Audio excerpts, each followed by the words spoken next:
इस न्यूज के प्रायोजक है संत Joseph senior secondary school, Panapur, Kariyat, Bandra, Muzaffarpur. सह प्रायोजक है SK banquet hall, Maripur, Muzaffarpur.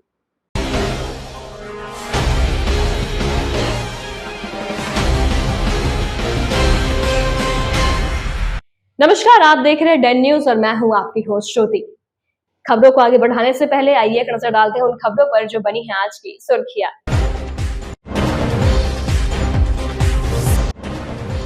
Muzaffarpur में एक साथ उठा 5 बच्चों का जनाजा, सभी की आंखें हुई नम। रविवार को डूबने से हुई थी 5 मासूम की मौत।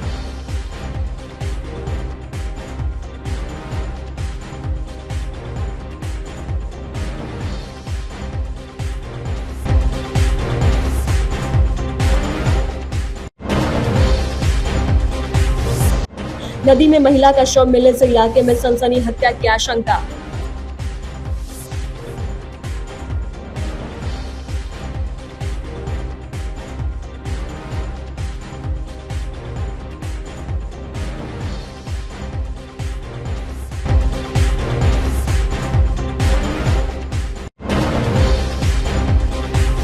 और मुजफ्फरपुर में मजदूर की मौत पर बवाल, हत्या का आरोप।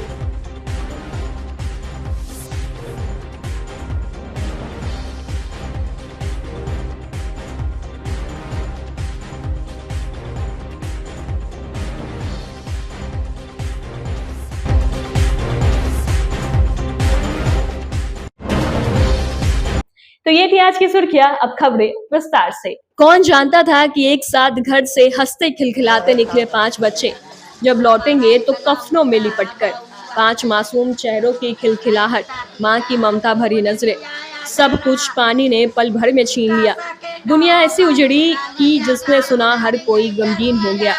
वो गलियां बच्चों के शोर के बिन बिल्कुल सूनी सी पड़ गई, जिनकी मस्जिद से मोहल्ले में रौनक लगी रहती थी। यकीनन माँ की आंखें घर की दहलीज की किवाड़ों पर अब भी टिकी है कि बाहर से अपना कलेजा का टुकड़ा हंसता खेलता अंदर आएगा और वे उन्हें बाहों में जकड़कर माथे को प्यार से चूमेगी। मगर वहाँ अब अम्मी, अब्बू या चाचू कहने वाला कोई नहीं। ये हादसा सिर्फ एक परिवार की तबाही नहीं, बल्कि उस अधूरी कहानी का नाम है जो अब ताउम्र दिलों में टीस बनकर रह जाएगी। मुजफ्फरपुर में एक साथ 5 मासूमों का जनाजा देखकर पूरा गांव नम हो गया। सबकी आंखों में आंसू थे। 5 मासूम की एक साथ जनाजे का नमाज पढ़ा गया। मासूम के जनाजे में हजारों की संख्या में लोग शिरकत हुए और महरूम सभी बच्चों के लिए दुआए मगफिरत की गई। इसके बाद से सभी मासूमों को एक ही कब्रिस्तान में सुपुर्दे खाक की गई। दर्शकों को बता दें कि ये कटरा थाना क्षेत्र के बदपुरा चौर में गांव के 5 दोस्तों के नहाने की कहानी थी। नहाने गए, उस दौरान गहरे पानी में चले गए।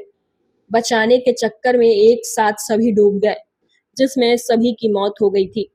घटना के बाद से परिवार में कोहराम मचा हुआ है। इधर डीएम ने मृत बच्चों के परिवार को 4-4 लाख रुपए मुआवजा देने की घोषणा की है। घरे रह खलका पिलका घरे रहला आ बउआ गेला मुर्गा लाबे न ललका हम गेलिया मुर्गा लाबे बउआ कलका रान्ना खटबे हम मुर्गा बनाती रहिया त सब कलके कि नोई बच्चा था बउआ को ढूंढे वन में गेलिया न मिला। वन में से अलिया था सब कलके कि उधर डूब गेले ता दौड़ते दौड़ते चली गेलिया। बउआ हमारा एकलौता पोता रहला, बड़ा मन्नत से हुआ था। बहुत मन्नत का हमारा एकलौता दादी का दूल्हा रुआ आचारा में बा 14 साल का रहला। क्या नाम था उसका? हिदायत उल्ला, हिदायत उल्ला मन्नत से हुआ था। बहुत मन्नत से हुआ होला रहा वैसे। हाँ हुआ हल्का फुल्का, बहुत मन्नत से हुआ।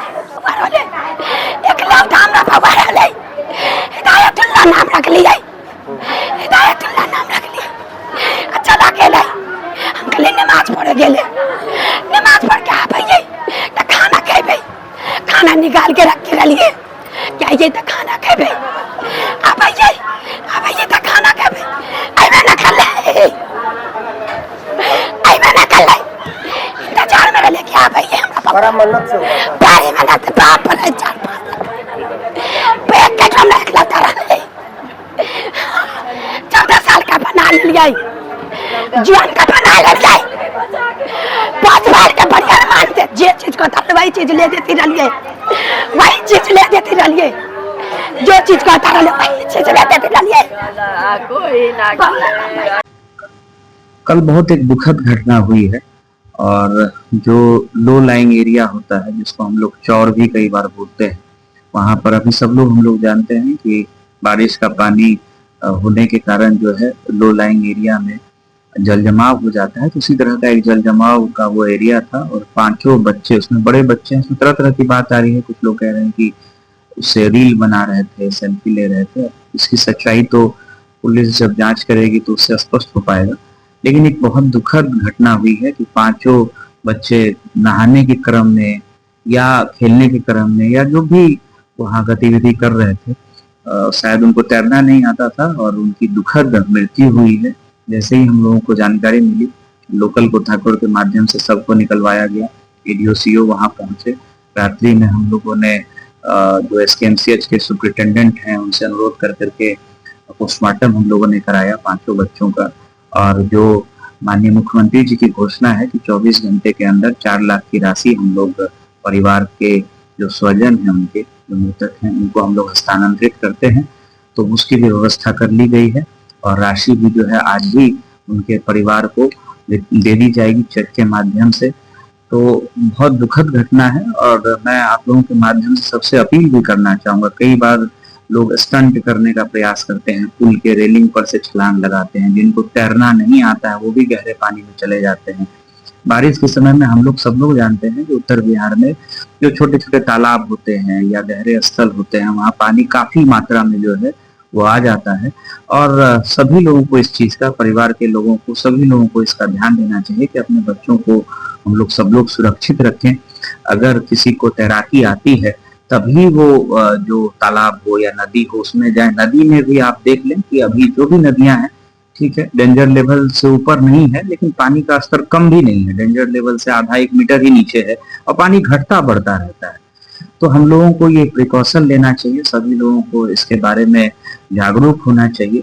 ये 5 बच्चों की बहुत दुखद मृत्यु हुई है और काफी बाद लोगों को पता चला, जब लोगों ने देखा कि चप्पल वहां पर है बच्चे का या साइकिल है, इस तरह से जब चीजें देखी गई तब बच्चों की खोजबीन स्टार्ट हुई और फिर पता चला कि बच्चे संभवतः नहाने या किसी अन्य गतिविधि के लिए उस जो जल भराव का क्षेत्र था वहां गए थे और उनकी दुखद मृत्यु हुई है।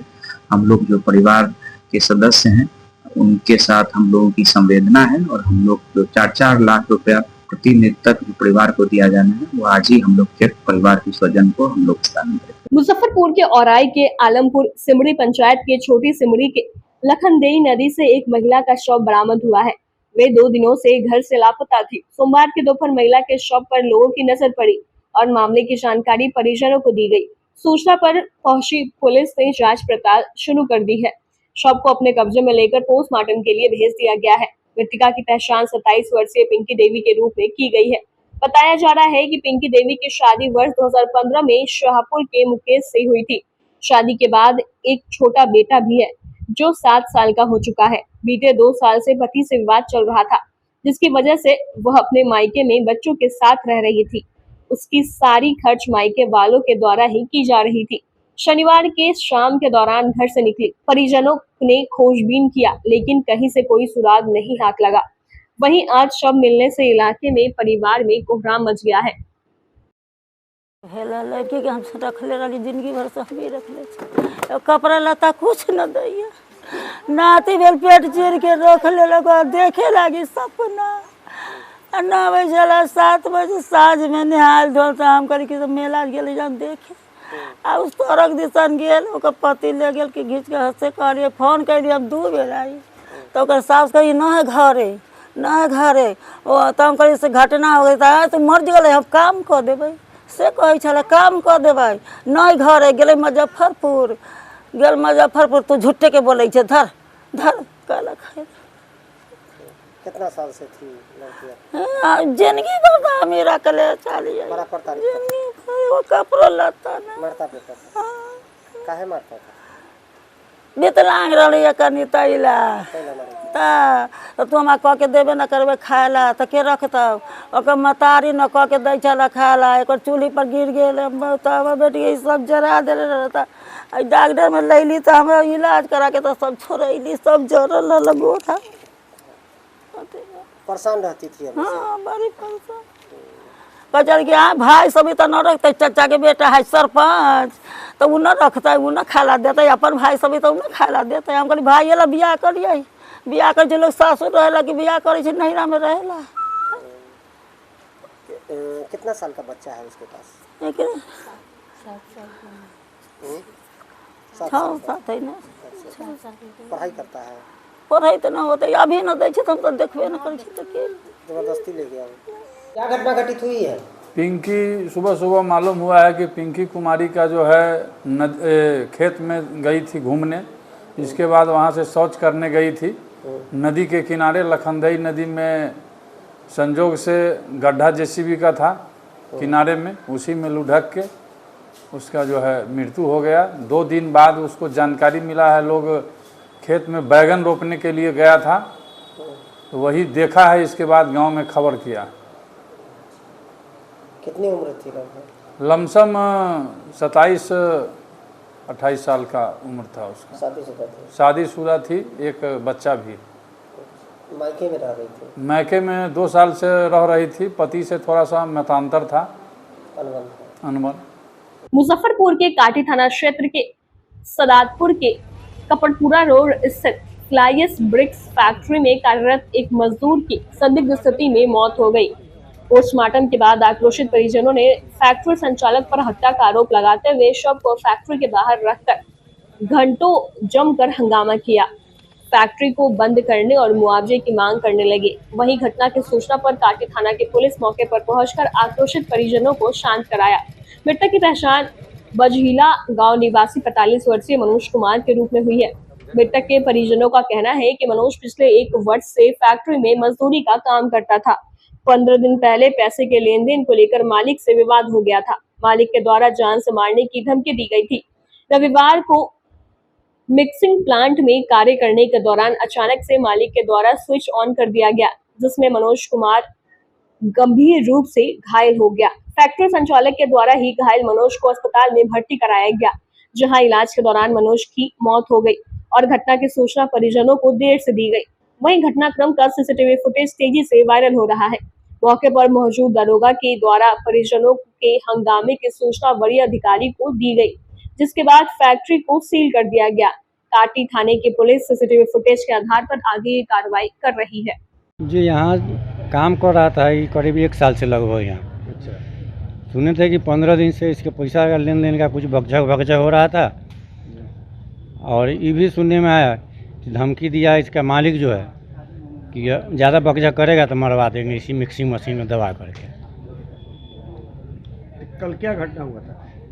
कल 5 बजे के लगभग हमारे परिवार में किसी को पता चला, मगर दूसरे आदमी के माध्यम से, तो पहुंचा वहाँ पर, इलाज हुआ। उसके बाद हम लोग को मालूम हुआ घर में 8 बजे जब हम पहुँचे तो वहाँ ये डेथ कर गए थे। क्या मांग है आप लोग? जो मुआवजा है, हम लोग गरीब आदमी हैं, अब जो मुआवजा होगा दे। क्या नाम है इनका? मनोज कुमार। क्या उम्र रहा होगा? 45 से 48 के आसपास में। कहाँ के रहने वाले? सदातपुर। आपको उनके बड़े भाई। कामकाजी महिलाओं के लिए बड़ी पहल की गई है। 20 अगस्त से मुजफ्फरपुर शहर में आकांक्षा छात्रावास का संचालन किया जाएगा। डीएम सुब्रत कुमार सेन की पहल पर मुख्यमंत्री नारी शक्ति योजना के तहत मुजफ्फरपुर में सुरक्षित एवं आधुनिक महिला छात्रावास की शुरुआत होगी। कल्याणी चौक से हरिसभा चौक रोड पर बने वैदेही कॉम्प्लेक्स में आकांक्षा छात्रावास होगा। इस आवासीय सुविधा का उद्देश्य सरकारी एवं गैर सरकारी संस्थानों में कार्यरत महिलाओं को स्वच्छ, सुरक्षित और गुणवत्तापूर्ण आवास यानी हॉस्टल फैसिलिटी उपलब्ध कराना है। शुरुआत में यहां 50 कामकाजी महिलाओं के लिए व्यवस्था की गई है। इस छात्रावास में प्रवेश की पात्रता के अनुसार सरकारी या गैर सरकारी संस्थानों में कार्यरत इन महिलाओं की मासिक आमदनी 40,000 से कम होनी चाहिए। साथ ही विधवा, परित्यक्ता व शारीरिक रूप से दिव्यांग कामकाजी महिलाओं को प्राथमिकी दी जाएगी। इसके लिए जिला परियोजना प्रबंधक, महिला एवं बाल विकास निगम के साथ ही स्वयं जाकर संपर्क किया जा सकता है। प्रवेश के समय महिलाओं को 1 माह का शुल्क जमा करने के साथ भोजन शुल्क के रूप में 3000 रुपए अग्रिम शुल्क जमा करना होगा। देखिए, ये राज्य सरकार की एक बड़ी सौगात है। माननीय मुख्यमंत्री जी का निर्देश था समाज कल्याण विभाग को कि जो बड़े शहर हैं वहाँ जो कामकाजी महिलाएं काम करने के लिए आती हैं और उनके आवासन में कई बार समस्या होती है, कई बार महिलाएं अकेली रहती हैं या छोटे बच्चे के साथ रहती हैं, एक सुरक्षित वातावरण देना और जो एक हाइजीनिक एनवायरनमेंट और खाने की व्यवस्था, रहने की व्यवस्था उचित मूल्य पर हो, इसके लिए समाज कल्याण विभाग ने ये प्रयास किया है। हम लोगों ने इसमें एक बिल्डिंग चयनित करके उसका टेंडर वगैरह का जो प्रोसेस है कंप्लीट करके, ये हम लोगों ने चयन काफी पहले कर लिया था। इसमें जो रिक्रूटमेंट वगैरह का प्रोसेस था वो कंप्लीट हो गया है और 20 तारीख से हम लोग इसकी शुरुआत करने जा रहे हैं। जो भी कामकाजी महिलाएं हैं जो काम करती हैं या प्राइवेट सेक्टर में या सरकारी क्षेत्रों में, वो उनको बहुत कम शुल्क 3000 रुपए का शुल्क है। सीसीटीवी कैमरे की व्यवस्था रहेगी, वहाँ सुपरिटेंडेंट वहीं रहेंगे, अतिरिक्त कर्मी, रसोईया, सुरक्षा कर्मी, सब वहाँ सारी व्यवस्था है। और जो नॉर्मल एक शुल्क है, मेनू के हिसाब से खाना मिलेगा, वो मासिक शुल्क उनको भुगतान करना होगा और एक सुरक्षित वातावरण में। और शहर के बीचों बीच जो है वो बिल्डिंग बनी हुई है जो समाज कल्याण विभाग ने जिसको किराए पे लिया है और हम लोगों ने कर्मी वगैरह को नियुक्त कर लिया है। उसमें आप लोगों के माध्यम से, मीडिया के माध्यम से भी मैं जितनी ऐसी महिलाएं हैं, लड़कियां हैं जो कि काम करती हैं सरकारी क्षेत्र में या गैर सरकारी प्राइवेट क्षेत्रों में, वो आवेदन दें महिला बाल विकास निगम में, DPO ICDS के ऑफिस में, और उनके लिए रहने खाने की व्यवस्था एक निश्चित शुल्क पर हम लोग करेंगे, एक सुरक्षित वातावरण उनको उपलब्ध कराएंगे। इसको लेकर के सारी तैयारियां हो गई हैं और 20 तारीख से हम लोग इसका संचालन प्रारंभ करेंगे। वक्त हो चला है एक छोटे से ब्रेक का। ब्रेक के बाद तुरंत हाजिर होते हैं, तब तक के लिए बने रहिए हमारे साथ और देखते रहिए Den News. SK banquet hall, central bank के सामने, मेन रोड, माड़ीपुर, मुजफ्फरपुर का एकमात्र बैंक्वेट हॉल है जहां आप बर्थडे पार्टी से लेकर शादी विवाह तक का कर सकते हैं आयोजन। 2500 स्क्वायर फीट का 3 बड़ा hall, seminar, wedding ceremony, kitty party या बर्थडे पार्टी के साथ अन्य आयोजन को किया जा सकता है। 24 घंटे बिजली पानी के अलावे पार्किंग और लिफ्ट की सुविधा है उपलब्ध। फुल्ली एयर कंडीशन, 1 2 नहीं 18 बाथरूम और कई कमरे हैं उपलब्ध। बुक करने के लिए आज ही संपर्क करें। St. Joseph Senior Secondary School, Panapur, Karyat, Bangra, Muzaffarpur, affiliated to CBSE 10+2. Co-education. The school maintains a very efficient team of teachers equipped with physics, chemistry, biology, maths and computer lab. Career-oriented classes through counseling from Standard 6.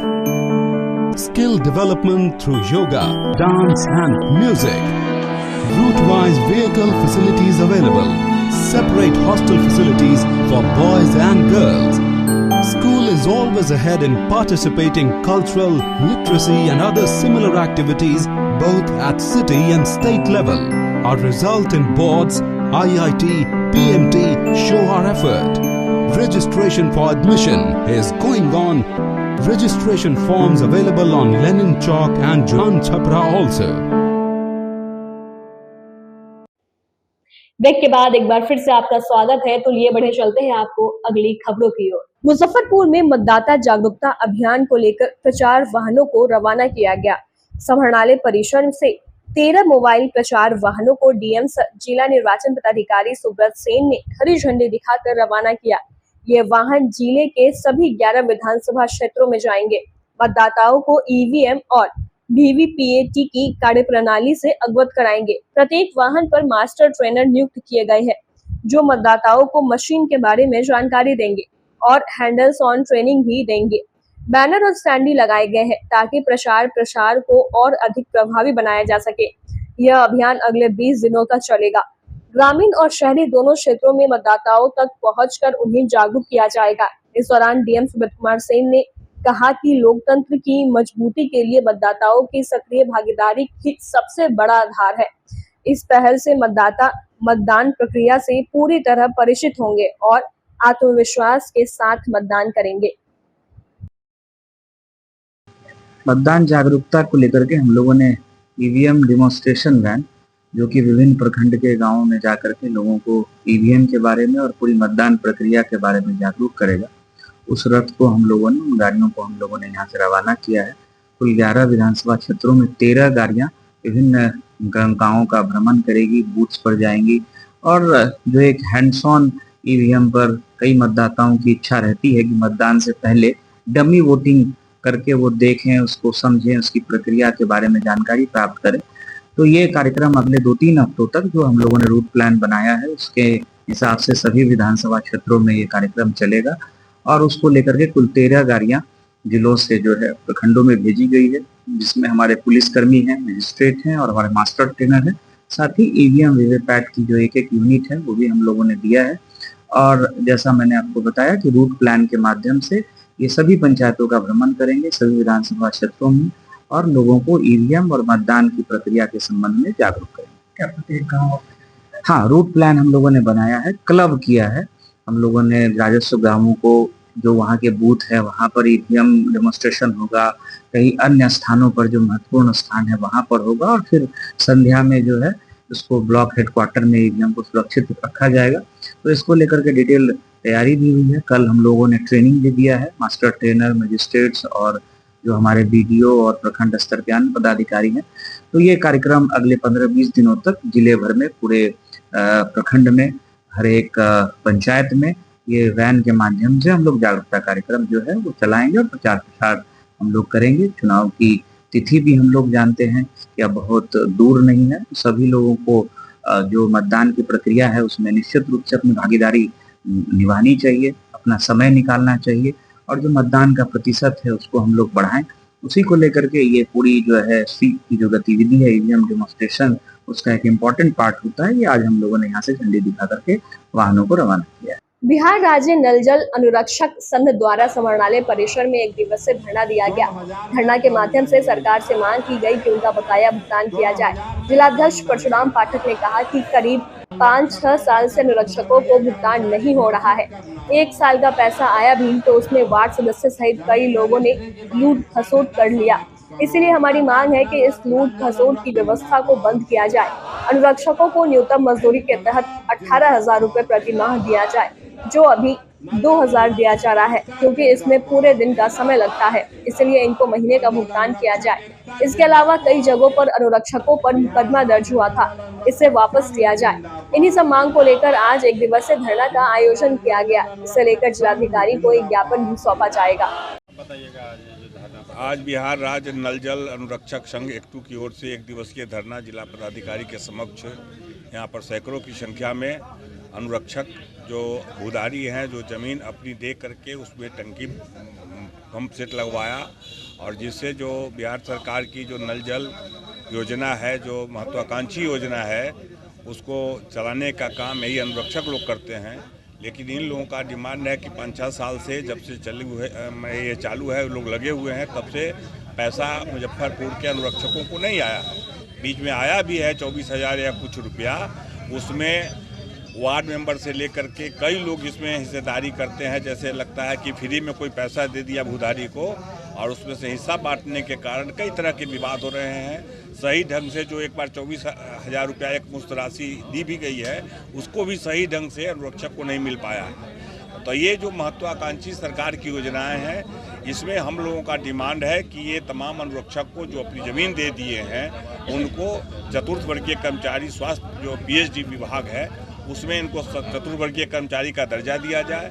जो 2,000 रुपया इनको महीना में जो कहिए कि पारिश्रमिक के तौर पर दिया जा रहा है, अब एक आदमी जो अनुरक्षक है वो लगातार सुबह से शाम तक जो जब टाइमिंग के मुताबिक अगर जल चालू करना है, पंप से चालू करना है, रख रखाव करना है, देखना है, पूरे समय उनको लगता है। इसलिए उनका जो पारिश्रमिक है वो कम से कम आज 18,000 रुपया महीना जो एक न्यूनतम मजदूरी के तहत आता है उसको देना चाहिए। और हमारी सरकार से मांग है कि 18,000 रुपया कम से कम जो पारिश्रमिक है तमाम अनुरक्षक को मिले, जो चतुर्वर्गीय कर्मचारी का दर्जा मिले, बकाया जो भुगतान है उसको तमाम अनुरक्षक के जो बैंक अकाउंट है उसको अकाउंट पर खाता दिया जाए। और इसमें जो वार्ड मेंबर और इस तरह के जो लूट खसोट की जो है उसकी परंपरा को ख़त्म किया जाए। दूसरी चीज़ है, कई ऐसे मामले यहाँ हैं अनुरक्षकों को कि विवाद करके और वहाँ के मुखिया वार्ड या इस तरह के जो लोग उसमें जिनका स्वार्थ जुड़ा हुआ है वो लोग विवाद करके केस मुकदमा कई अनुरक्षकों पर किए हैं। वो जहाँ जहाँ भी अनुरक्षक पर मुकदमा दर्ज कराई गई है उसकी ईमानदारी से जांच हो और उसके पर से मुकदमा को खारिज किया जाए।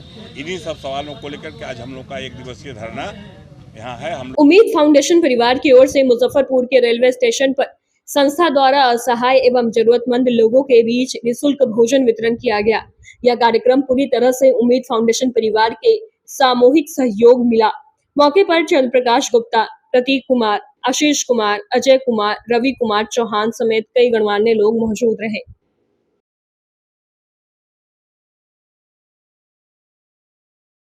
रविवार समय 8:30 बजे मुजफ्फरपुर रेलवे परिसर में आज उम्मीद फाउंडेशन के तरफ से गरीब असहाय लोगों के बीच निःशुल्क भोजन की सुविधा व्यवस्था की गई है। आज हमारे उम्मीद फाउंडेशन के अध्यक्ष श्री चंद्र प्रकाश गुप्ता जी के सुपुत्री कुमारी परिधि गुप्ता का जन्मदिन है, जिसके उपलक्ष्य में यह आयोजन रखी गई है और सभी जो उम्मीद फाउंडेशन के जितने भी सदस्य हैं जो आज इस आयोजन में भाग लिए हैं,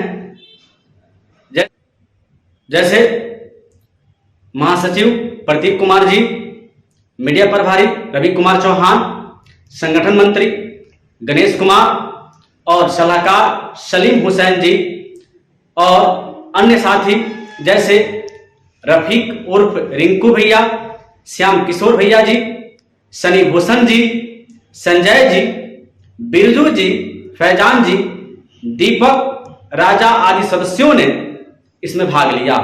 सभी सदस्यों ने परिधि बिटिया को जन्मदिन की ढेर सारी शुभकामनाएं दी और साथ ही यह संकल्प लिया कि आने वाले उद्देश्य को अधिक विस्तार और मजबूती के साथ हमारा उम्मीद फाउंडेशन आगे बढ़ता रहेगा। आज की खबरों में बस इतना ही। कल फिर मिलेंगे कुछ नई खबरों के साथ। तब तक के लिए हमें दीजिए इजाजत। नमस्कार। SK banquet hall central bank के सामने मेन रोड माड़ीपुर मुजफ्फरपुर का एकमात्र बैंक्वेट हॉल है, जहां आप बर्थडे पार्टी से लेकर शादी विवाह तक का कर सकते हैं आयोजन। 2500 स्क्वायर फीट का 3 बड़ा hall, seminar, wedding ceremony, kitty party या बर्थडे पार्टी के साथ अन्य आयोजन को किया जा सकता है। 24 घंटे बिजली पानी के अलावे पार्किंग और लिफ्ट की सुविधा है उपलब्ध। फुल्ली एयर कंडीशन, 1 2 नहीं 18 बाथरूम और कई कमरे हैं उपलब्ध। बुक करने के लिए आज ही संपर्क करें। St. Joseph Senior Secondary School, Panapur, Karyat, Bangra, Muzaffarpur, affiliated to CBSE 10+2. Co-education. The school maintains a very efficient team of teachers equipped with physics, chemistry, biology, maths and computer lab. Career-oriented classes through counseling from Standard 6. Skill development through yoga, dance and music. Route-wise vehicle facilities available. Separate hostel facilities for boys and girls. School is always ahead in participating cultural, literacy and other similar activities both at city and state level. Our result in boards, IIT, PMT show our effort. Registration for admission is going on. Registration forms available on Lenin Chowk and John Chhapra also.